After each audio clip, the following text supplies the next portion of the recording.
Hello guys, मैं हूं हेमंत शर्मा। और आज हम बात करने वाले हैं कि एमपी पुलिस कांस्टेबल के फॉर्म जो भर रहे हैं वो किस प्रकार से भरेंगे। इसके साथ साथ एमपी की जो प्रोफाइल पंजीयन होता है उसे हम किस प्रकार से करेंगे।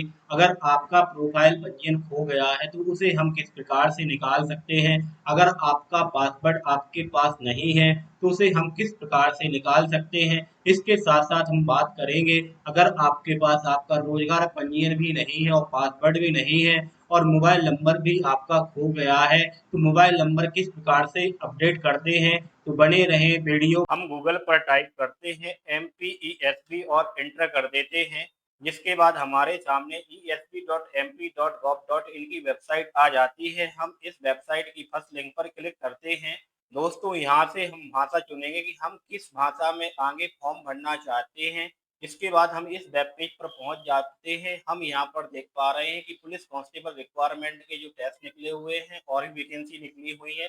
ये सारी वैकेंसी निकली हुई, जिसके लिए आपको एमपीएसबी में आपका प्रोफाइल होना बहुत जरूरी है। अगर आपका प्रोफाइल पहले से है और आप उसमें कुछ सुधार करना चाहते हैं तो हम ऑनलाइन फॉर्म पर क्लिक करेंगे, जिसके बाद इस वेब पेज पर पहुंच जाएंगे और उम्मीदवार प्रोफाइलिंग पर जाएंगे। प्रोफाइल पंजीकरण फॉर्म भरते हैं जो कि रजिस्ट्रेशन करते हैं, तो इस पर क्लिक करेंगे तो हमारे सामने कुछ इस प्रकार का वेब पेज ओपन हो जाएगा। आप यहाँ पर देख पा रहे हैं प्रोफाइल पंजीकरण। क्या आपके पास पूर्व में पंजीकृत प्रोफाइल आईडी है? अगर आपके पास पहले से पंजीयन है तो आप हाँ पर क्लिक करें, अन्यथा नहीं पर क्लिक करें। कि आप यहाँ पर अपना मोबाइल नंबर एंटर करें और आप यहाँ पर ईमेल आईडी एंटर करें और आप यहाँ पर कैप्चा डालें और ओटीपी प्राप्त करें पर क्लिक करें तो आपके मोबाइल नंबर पर एक ओटीपी आएगा।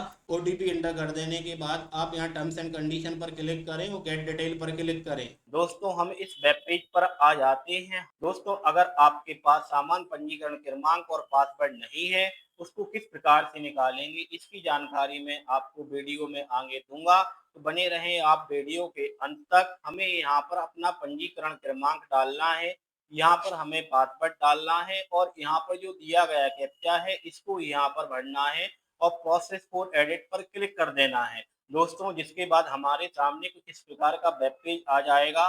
दोस्तों, हम यहाँ पर देख पा रहे हैं कि जो हमारी जन्म तिथि जेंडर ई केवाईसी के द्वारा हम चेंजेस करना चाहते तो हम यहाँ पर टिक करेंगे। ई केवाईसी ओटीपी के द्वारा करना चाहते हैं तो यहाँ पर क्लिक करेंगे। बायोमेट्रिक के द्वारा करना चाहते हैं तो यहाँ पर क्लिक करेंगे। हम ई केवाईसी के द्वारा अपडेट करना चाहते तो हम ई केवाईसी का चुनाव करेंगे और आगे बढ़े पर क्लिक करेंगे। हमारा यहाँ पर जो आधार कार्ड नंबर डला हुआ है उसके लास्ट के 4 डिजिट यहाँ पर आ रहे हैं। यहाँ पर हम टर्म्स एंड कंडीशन को रीड करने के बाद यहाँ पर टिक करेंगे और यहाँ पर दिया गया कैप्चा डालेंगे और जनरेट ई केवाईसी ओटीपी पर क्लिक करेंगे। मोबाइल नंबर पर प्राप्त ओटीपी को यहाँ पर डालेंगे और यहाँ पर दी गई टर्म्स एंड कंडीशन को रीड करेंगे और यहाँ पर टिक करेंगे और गेट डिटेल पर क्लिक कर देंगे। जिसके बाद हमारे सामने यहाँ पर कुछ जानकारी आ जाएगी। हम यहाँ पर देख पा रहे हैं आवेदक का नाम। अगर आप आवेदक के नाम में चेंजेस करना चाहते हैं तो आप यहाँ पर आवेदक का नाम डालेंगे, यहाँ आवेदक का उपनाम डालेंगे, यहाँ आवेदक के पिता का नाम डालेंगे, यहाँ पर आवेदक की माता का नाम डालेंगे। जन्म तिथि आपको यहाँ पर डालनी है और अगर आप मध्य प्रदेश के मूल निवासी है तो हाँ पर क्लिक करना है। अगर आप मध्य प्रदेश के मूल निवासी नहीं है तो आपको नहीं पर क्लिक करना है।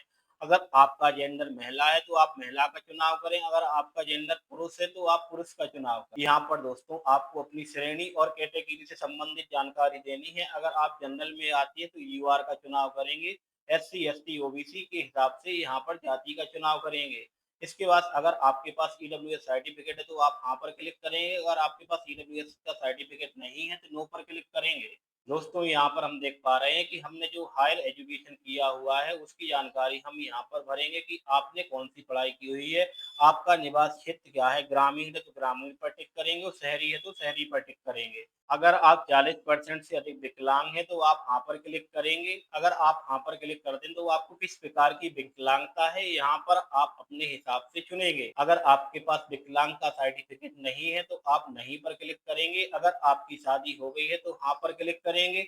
शादी किस तारीख को हुई है उसकी जानकारी आप यहाँ पर देंगे। अगर आपके बच्चे हैं तो उसकी जानकारी आप नंबर में लिखेंगे। अंतिम बच्चे की जन्म तिथि आप यहाँ पर डाल लेंगे। अगर आपके अंतिम बच्चे जुड़वा हैं तो आप यहाँ हाँ पर क्लिक करेंगे, अन्यथा नहीं पर क्लिक करेंगे। अगर आपकी शादी नहीं हुई है तो आप नहीं पर क्लिक करेंगे।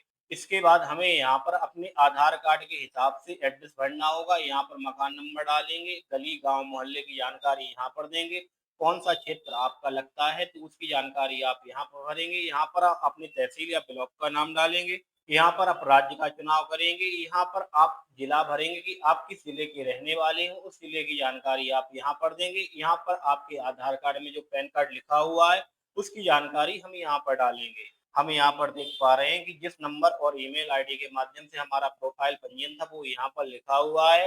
जो यहाँ पर डॉक्यूमेंट दे रहे हैं, उसका आधार कार्ड नंबर या पहचान पत्र नंबर यहाँ पर डालेंगे। यहाँ पर आधार कार्ड क्रमांक का नंबर डालेंगे। इसके बाद यहाँ पर हम देख पा रहे हैं कि जो हमारी पहले से प्रोफाइल आईडी बनी हुई है, हम उसमें फोटो, सिग्नेचर और हैंड रिटन सर्टिफिकेट, जन्म प्रमाण पत्र, जाति प्रमाण पत्र, विकलांगता सर्टिफिकेट आदि अपलोड करना चाहते तो वहाँ पर क्लिक करेंगे। अगर सर्टिफिकेट अपलोड नहीं करना चाहते तो नहीं पर क्लिक करेंगे। हमको सर्टिफिकेट और डॉक्यूमेंट अपलोड करना है तो हम यहाँ पर क्लिक करेंगे। यहाँ पर दी गई टर्म्स एंड कंडीशन को रीड करेंगे और यहाँ पर टिक करेंगे। इसके बाद यहाँ पर पंजीकरण संशोधित करें पर क्लिक करेंगे। दोस्तों, जिसके बाद हमारे सामने यहाँ पर डॉक्यूमेंट अपलोड करने से संबंधित कुछ टर्म्स एंड कंडीशन दी गई हैं। आपको इसको प्रॉपर्ली रीड कर लेना है। उसके बाद आपको डॉक्यूमेंट आगे अपलोड करना है। दोस्तों, हमें यहाँ पर लाइव फोटो अपलोड करना है। अगर आपके पीसी में वेब कैमरा है तो आप फोटो कैप्चर पर क्लिक कर सकते हैं। अगर आप अपने कंप्यूटर के माध्यम से फॉर्म नहीं भर रहे हैं, आप मोबाइल के माध्यम से फोटो अपलोड करना चाहते हैं, तो जनरेट क्यूआर कोड पर क्लिक करेंगे। जिसके बाद हमारे सामने यहाँ पर एक क्यूआर कोड आ जाएगा, जिसे आप अपने मोबाइल में स्कैन करेंगे। क्यूआर कोड स्कैन हो जाने के बाद आपके मोबाइल पर ऑप्शन आते हैं, आप उसे ओपन इन ब्राउज़र पर क्लिक करेंगे। जिसके बाद आपके ब्राउज़र पर लिंक ओपन हो जाएगी। फोटो अपलोड हो जाने के बाद हम यहाँ पर से फोटो हमको सही दिखाई दे रही है तो हम यहाँ पर टिक करेंगे। दोस्तों, सिग्नेचर अपलोड करने के लिए हम ब्राउज़ पर क्लिक करेंगे और सिग्नेचर अपलोड करेंगे। दोस्तों, यहाँ पर आपका जो ये घोषणा पत्र में लिखा हुआ है, आप इसको लिखें और इसे यहाँ से अपलोड करें। सारी चीजें अपलोड कर देने के बाद आप यहाँ पर टिक कर देने के बाद upload photo, signature and written text पर क्लिक करेंगे। दोस्तों, हम यहाँ पर वेब पेज पर पहुंच जाएंगे। दोस्तों, आपको यहाँ पर अपनी जन्म तिथि से संबंधित मार्कशीट अपलोड करना है। मार्कशीट अपलोड करने का जो फॉर्मेट होगा वो उसकी विड्थ 700 पिक्सल से लेकर 800 पिक्सल के बीच में होगी और मार्कशीट की जो ऊंचाई है 400 पिक्सल से लेकर के 900 पिक्सल के बीच में होगी। आप इसे पेंट या फोटोशॉप के माध्यम से कर सकते हैं। अगर आपको कोई प्रॉब्लम आती है तो आप मुझे कमेंट बॉक्स में जाकर बताएंगे तो मैं आपको आगे डॉक्यूमेंट किस प्रकार से रिसाइज करते हैं इसके वीडियो आपको दे दूंगा। दोस्तों, यहाँ पर आपको जाति प्रमाण पत्र अपलोड करना है। अगर आप SC ST OBC में आते हैं, आपके डॉक्यूमेंट की साइज आपको यहाँ पर अंक सूची के हिसाब से ही रखनी है। और अगर आप कोई और डॉक्यूमेंट अपलोड करना चाहते हैं, सारे डॉक्यूमेंट अपलोड करने के बाद सबमिट डिटेल पर क्लिक करेंगे। दोस्तों, जिसके बाद हमारे सामने व्यापम की प्रोफाइल आ जाती है जो हम करेक्शन करना चाहते थे। हमने सारी चीजों का करेक्शन कर दिया है। आप इसे प्रिंट आउट के रूप में निकाल सकते हैं। प्रिंट प्रोफाइल रिसीप्ट पर क्लिक करेंगे तो आप इसे प्रिंट के रूप में निकाल सकते हैं। अगर आपको व्यापम का फॉर्म भरने में प्रॉब्लम आ रही है तो आप मुझे कमेंट बॉक्स में जाकर के बताएं, तो उस प्रॉब्लम का सॉल्यूशन मैं आपको दे दूंगा। दोस्तों, हमें MP पुलिस कांस्टेबल का फॉर्म भरना है तो हम यहाँ पर क्लिक कर सकते हैं। ऑनलाइन फॉर्म पर जाकर भी फॉर्म भर सकते हैं। हम यहाँ पर देख पा रहे हैं police constable requirements test 2025। Form भरने की जो स्टार्टिंग डेट है 15 सितंबर से लेकर 29 सितंबर के बीच है। आप इस डेट में यह फॉर्म अप्लाई कर सकते हैं, जिसके लिए आपको यहाँ पर क्लिक करना होगा। जिसके बाद आपको यहाँ पर टर्म्स एंड कंडीशन को रीड करना है और यहाँ पर दिए गए चेक्स बॉक्स को टिक करना है और कंटिन्यू पर क्लिक करना है। दोस्तों, जिसके बाद आपके सामने यहाँ पर आपको अपना पंजीकरण क्रमांक डालना है और यहाँ पर आपको जन्म तिथि डालनी है और दिया गया कैप्चर यहाँ पर एंटर करना है और सत्यापित कर आगे बढ़े पर क्लिक करना है। जिसके बाद हमारी जो हमने प्रोफाइल बनाई हुई थी उसके अकॉर्डिंग यहाँ पर जानकारी आ जाएगी और हम आगे बढ़े पर क्लिक करेंगे। आप किस पोस्ट के लिए अप्लाई करना चाहते हैं, विशेष सशस्त्र सीमा बल केवल पुरुष उम्मीदवार के लिए, तो आप यहाँ पर टिक करेंगे। आरक्षक सामान्य ड्यूटी के लिए विशेष सशस्त्र बल को छोड़कर तो आप इसे यहाँ पर टिक करेंगे। अगर आप दोनों के लिए अप्लाई करना चाहते तो आप दोनों के लिए अप्लाई कर सकते हैं। जिसके लिए आपको यहाँ पर क्लिक है टू सिलेक्ट डिस्ट्रिक्ट प्रेफरेंस पर क्लिक करना होगा। जिसके बाद आपके सामने यहाँ पर जानकारी आ जाएगी कि सबसे पहले आप किस जिले में नौकरी करना चाहते हैं, तो आप यहाँ पर जैसी सिलेक्ट करेंगे उसकी जानकारी यहाँ पर आ जाएगी। जिस जिस जिले में आप नौकरी करना चाहते हैं उन्हें यहाँ से टिक कर सकते हैं। जिसको हाई प्रायोरिटी पे नौकरी पर रखना है उसे यहाँ पर ऊपर रख सकते हैं। अगर किसी को ऊपर से नीचे या नीचे से ऊपर ले जाना चाहते हैं तो आप इसे डाउन या अप करके ऊपर नीचे कर सकते हैं। आप इसे अपनी आवश्यकता के अनुसार सारी चीज़ों को भर देंगे। दोस्तों, आपको यहाँ पर शैक्षणिक योग्यता की जानकारी देना है। यहाँ पर 10वीं योग्यता सेलेक्ट रहेगी। इसके बाद आपको यहाँ पर रोल नंबर डालना, 10वीं आपने किस वर्ष में पास की हुई थी उसकी जानकारी आपको यहाँ पर देनी है। किस बोर्ड से आपने पास आउट किया हुआ है उसकी जानकारी आपको यहाँ पर देनी है। यहाँ पर देख पा रहे हैं कि नियम पुस्तिका अगर आपने पढ़ ली है और आप शारीरिक आहारता रखते हैं तो आप यहाँ पर हाँ पर टिक करेंगे। जिस पोस्ट के लिए आपने ये अप्लाई किया है उसके लिए आपके पास एजुकेशन क्वालिफिकेशन है तो आप हाँ पर क्लिक करेंगे, अन्यथा नहीं पर क्लिक करेंगे। अगर आप SC/ST के उम्मीदवार हैं और आपने 10वीं से अधिक पढ़ाई की हुई तो आप हाँ पर क्लिक करेंगे, अन्यथा नहीं पर क्लिक करेंगे। दोस्तों, हमें एग्जामिनेशन कहाँ पर देना है प्रायोरिटी के हिसाब से, यहाँ पर हम अपने 4 सेंटर चुन सकते हैं। सेंटर भर जाने के बाद नीचे दी गई टर्म्स एंड कंडीशन को पढ़ेंगे और यहाँ पर टिक करेंगे और आगे बढ़े पर क्लिक करेंगे। दोस्तों, जिसके बाद हम इस वेब पेज पर आ जाएंगे। हमें यहाँ पर अपनी 10वीं की मार्कशीट दोबारा से अपलोड करना है तो चूज फाइल पर क्लिक करेंगे और अपलोड एजुकेशन सर्टिफिकेट पर क्लिक करेंगे। जिसके बाद सबमिट डिटेल पर क्लिक करेंगे। जिसके बाद हमारे सामने फॉर्म का प्रीव्यू आ जाता है। इसको हम एक बार रीड कर लेंगे। अगर हमारे फॉर्म में कोई मिस्टेक नहीं है तो इसे प्रिंट आउट के रूप में निकालने के लिए प्रिंट पर क्लिक करेंगे।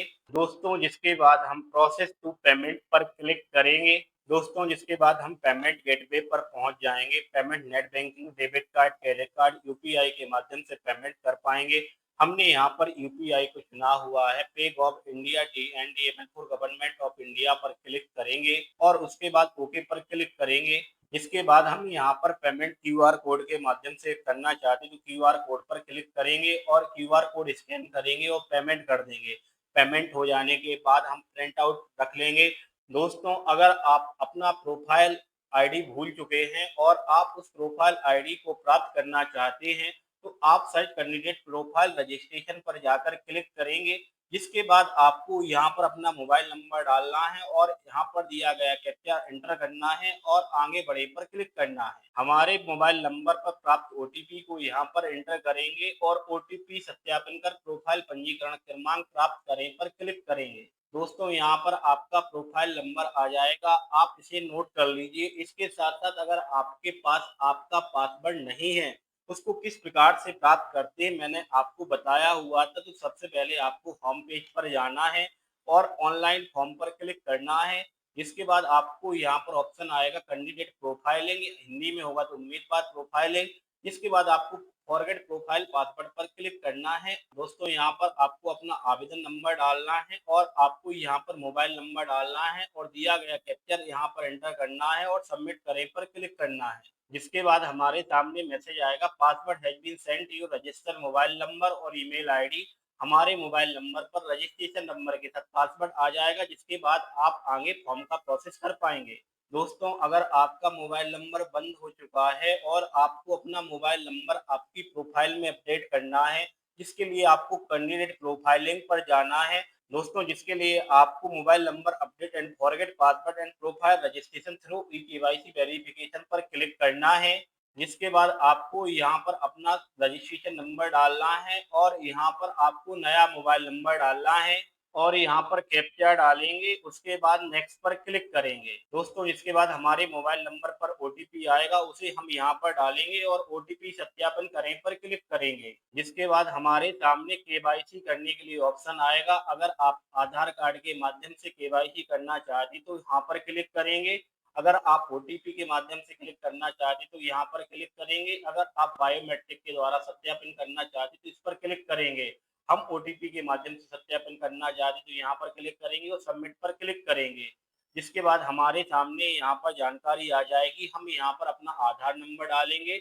यहाँ पर टर्म्स एंड कंडीशन को रीड करने के बाद इसे टिक करेंगे। यहाँ पर जो दिया गया कैप्चर है उसे यहाँ पर डालेंगे। जनरेट KYC OTP पर क्लिक करेंगे।